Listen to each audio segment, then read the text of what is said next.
பொதுவா கடன் சுமை அப்படின்ற விஷயம் ஏன் உருவாகிறது அப்படின்னு பார்த்தோம்னா, செவ்வாய் பகவான் வலுக்கின்ற காரணத்தினாலும், கேது பகவான் வலுவாகிற காரணத்தினாலும் உருவாகிறது பெயர் தான் கடன் சுமை. மதியை குறிப்பவர் யார் அப்படின்னா சந்திர பகவான் தான்.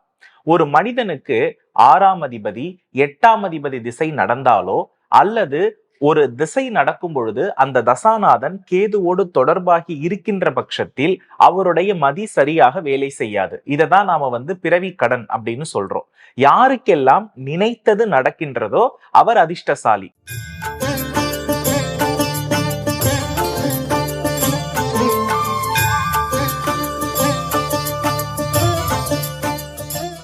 ஸ்ரீ குருப்பியோ நமஹா, ஸ்ரீ மாத்ரே நமஹா, ஓம் அகத்தீசாயை நமஹா. இறையடியார்கள் அனைவருக்கும் அன்பான வணக்கங்கள். நான் உங்கள் சிவகுரு.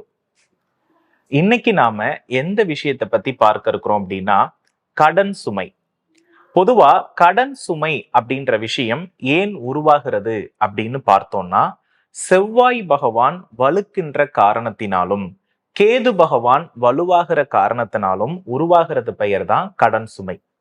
ஒரு மனிதன் கடன் சுமையே இல்லாம வாழணும் அப்படின்னா அவருடைய வாழ்க்கையில சந்திர பகவானுடைய பூரண ஆசீர்வாதம் என்பது இருக்கணும். அப்போ எப்பெல்லாம் ஒரு மனிதனுக்கு கடன் சுமை ஏற்படுகிறதோ அப்பொழுதெல்லாம் அவர் சந்திர பகவானுக்கு உரிய வாழ்வியல் முறைகளை கடைபிடித்து வரும் பொழுது அவருக்கு நல்ல மாற்றங்கள் நிச்சயமாக கிடைப்பதற்கு வாய்ப்புண்டு. அது என்ன சந்திர பகவான்? சந்திர பகவான்னா யாரு அப்படின்னு கவனிச்சோம்னா, மதியை குறிப்பவர் யார் அப்படின்னா சந்திர பகவான் தான்.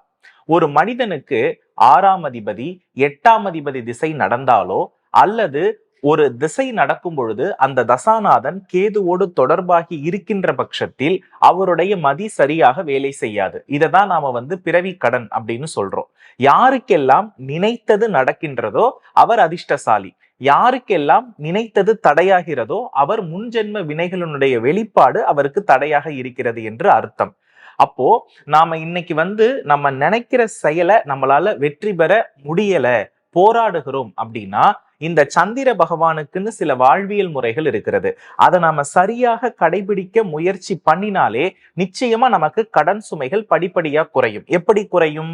நம்மளுடைய மதிக்கூர்மை தெளிவாக வேலை செய்து நம்ம மனசுல இருக்கக்கூடிய கோபம், நம் மனசுல இருக்கக்கூடிய விரக்தி, நம் மனசில் இருக்கக்கூடிய மன அழுத்தங்கள் படிப்படியாக குறையும். அப்போ ஒரு மனிதனுக்கு கெட்ட தசா காலம் இருந்தாலோ, 7.5 சனி இருந்தாலோ, கேது திசை நடந்தாலோ, 6ஆம் அதிபதி திசை 8ஆம் அதிபதி திசை நோய்வாய்ப்பட்டிருந்தாலோ நான் சொல்லக்கூடிய இந்த எளிமையான முறைகளை உங்க வீட்டுல ஃபாலோ பண்ணுங்க. இதற்கு முதல்ல நீங்க செய்ய வேண்டிய விஷயம், சந்திர பகவானுக்குன்னு பரிகாரம் அப்படின்னாலே அது வீடு சுத்தம் தான். உடல் சுத்தம், வீடு சுத்தம் சந்திரனுக்கு ஒரு சிறந்த பரிகாரம். அப்ப வீடு சுத்தம்னா என்ன? வீடை தொடச்சுட்டே இருக்கிறது பேரு தான் வீடு சுத்தமானா? கிடையாது.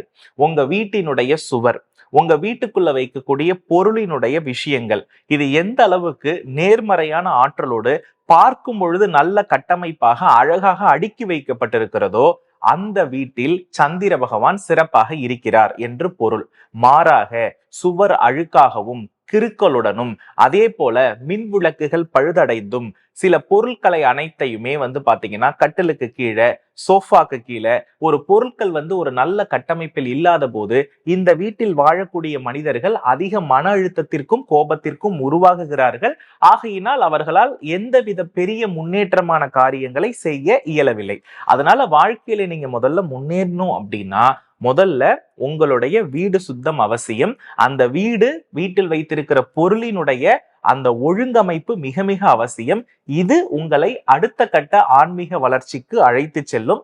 அதன் மூலமாக உங்களுக்கு கடன் சுமையை குறைப்பதற்கான எண்ணோட்டங்கள், வாய்ப்புகள் உங்களுக்கு கிடைப்பதற்கான எல்லா வழிகளுமே இருக்கிறது.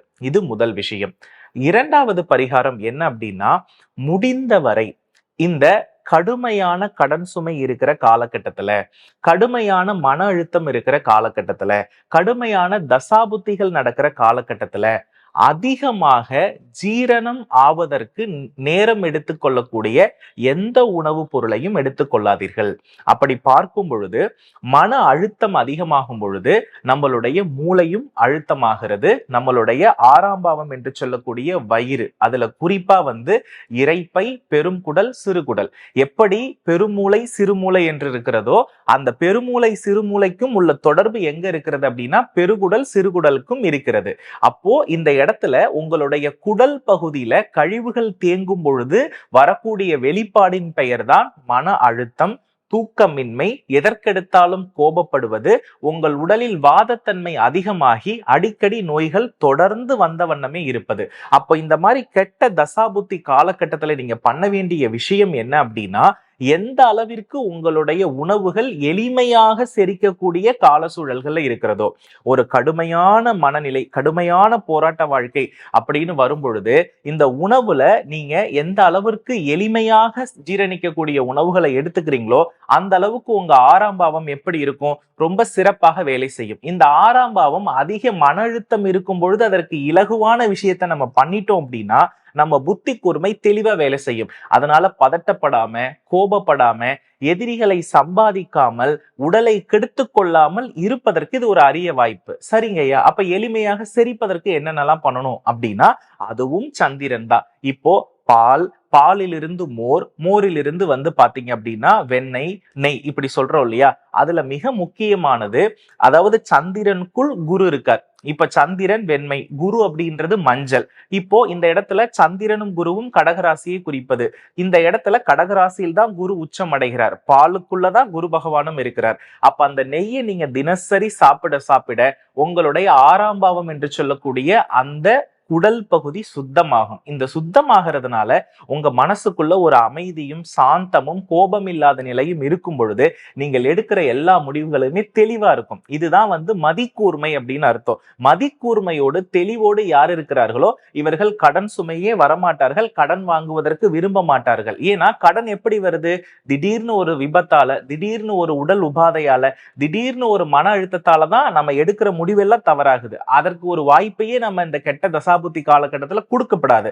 அப்ப அதற்கு முதன்மையான கருவி என்ன அப்படின்னா இலகுவான உணவுகள், அதுல குறிப்பா நெய் கலந்து சாப்பிடுறது ரொம்ப ரொம்ப அவசியம். அதே போல கிழங்கு வகைகளை நாம இந்த காலகட்டத்தில் அறவே தவிர்த்து விட வேண்டும். மாமிச வகைகளை அறவே தவிர்த்திட வேண்டும். கடல் சம்பந்தப்பட்ட உணவுகளை அறவே தவிர்த்திட வேண்டும். இவ்வாறு செய்வதன் மூலம் நம் மன அழுத்தம் இருந்தாலும் நாம் இலகுவான உணவை கொடுக்கும் பொழுது நம் மதி பதட்டப்படாமல் எல்லா முடிவுகளையும் தெளிவாக எடுப்பதற்கு ஒரு வாய்ப்பு என்ன பண்ணும்னா கிடைக்கும் அப்படின்றதுதான் யதார்த்தமான உண்மை. இது 2வது விஷயம். 3வது விஷயம் என்னன்னா, முடிந்தவரை உங்க வீட்டுடைய சமையல் அறையிலேயே அமர்ந்து சாப்பிட பழகுங்கள். உங்க வீட்டுடைய சமையல் அறையிலேயே அமர்ந்து சாப்பிட பழகுபவர்களுக்கு இந்த இடத்துல கடன் சுமை படிப்படியாக குறைவதற்கு வாய்ப்பு உண்டு. இது 3வது விஷயம். 4வது விஷயம் என்ன அப்படின்னா, கடன் சுமைக்கு காரணம் என்னன்னா கோபம், ஒரு வித வைராகியம், அதே போல பதட்டம். இத குறிக்கிறது யாருன்னா செவ்வாய் பகவான்.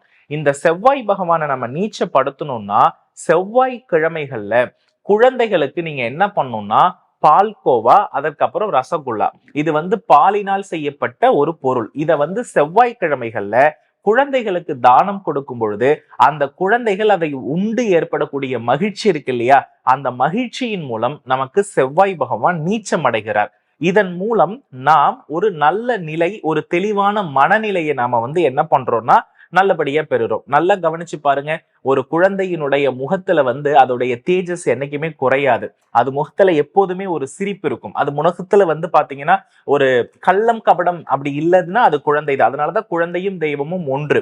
இப்ப இதுல இருந்து நம்ம என்ன தெரிஞ்சுக்கணும்னா, நம்மளுடைய முகம் எந்த அளவிற்கு வசீகரமாக இருக்கிறதோ அந்த அளவிற்கு நம் 6ஆம் பாவம் செயலிழந்து இருக்கிறது என்று பொருள். செயல்பட்டு இருக்கிறது அப்படின்னா நம்ம 6ஆம் பாவம் என்று சொல்லக்கூடிய இரைப்பை, கல்லீரல், அதே போல குடல் எல்லாம் நோய்வாய்ப்பட்டு இருக்கிறது என்று பொருள். அதனாலதான் கடன் சுமை ஏற்படக்கூடிய காலகட்டத்துல மலச்சிக்கல் வருவது, மூல நோய் வருவது, வயிற்றுப்புண் வருவது, இதெல்லாம் இதனால தான். இப்ப இதற்கு பரிகாரம் என்ன? இலகுவான உணவு, காரம் இல்லாத உணவு, மசாலா இல்லாத உணவு. இத கடுமையான காலகட்டத்துல நம்ம முயற்சி பண்ணும்போது நம் மதி பயங்கரமா வேலை செய்யும். இதே ஃபார்முலா தான் குழந்தைகளுக்கு நான் கொடுக்க சொல்லக்கூடிய ஸ்வீட்டோடைய பரிகாரமும். அதற்கு அடுத்தபடியா என்ன பண்றீங்கன்னா, செவ்வாய்க்கிழமைகள்ல கடற்கரையோ அல்லது ஓடுகின்ற ஆறோ நீங்க எங்க இருந்தாலும் என்ன பண்ணணும்னா, சுத்தமான தேன் வாங்கிக்கோங்க. அந்த தேனை நமக்கு கடன் சுமை குறையணும், மன அழுத்தம் நீங்கணும் அப்படின்னு ஓடுகிற நீர்லையோ அல்லது கடற்கரையிலேயோ நீங்கள் ஊற்றுகின்ற பொழுது நிச்சயமா ஒரு நல்ல மன நிம்மதி கிடைத்து உங்களுடைய முயற்சிகளுக்கு வெற்றி கிடைப்பதற்கான வாய்ப்புகளை இது உருவாக்கி கொடுக்கும். அதற்கு அடுத்தபடியா பாத்தீங்கன்னா, ஆணாக இருக்கட்டும் பெண்ணாக இருக்கட்டும், உங்க கால் பகுதி இருக்கு இல்லையா, கால் பகுதியில அதாவது நடு மத்தியம பகுதியில வட்டமாக மருதாணி வைக்க பழகி கொள்ளுங்கள். இதற்கு காரணம் என்ன அப்படின்னா, ஒரு மனிதன் கடன் சுமையில் அதிக மன அழுத்தத்திற்கு உள்ளாகும் பொழுது மீண்டும் மீண்டும் மீண்டும் செல்வ நிலையை இழக்கிறான். கோபம் எந்த அளவுக்கு இருக்கிறதோ அந்த அளவிற்கு செல்வ நிலை அப்படின்றது என்ன ஆகும் அப்படின்னா குறையும். இப்போ இந்த இரைப்பையும் இந்த குடலும் நல்ல குளிர்ச்சியா இருந்துச்சு அப்படின்னா அவருக்கு நல்ல தூக்கம் வரும். இந்த நல்ல தூக்கத்தினால் அவர் எடுக்கக்கூடிய முடிவுகள் அனைத்தும் என்ன ஆகும்னா சிறப்பா இருக்கும்.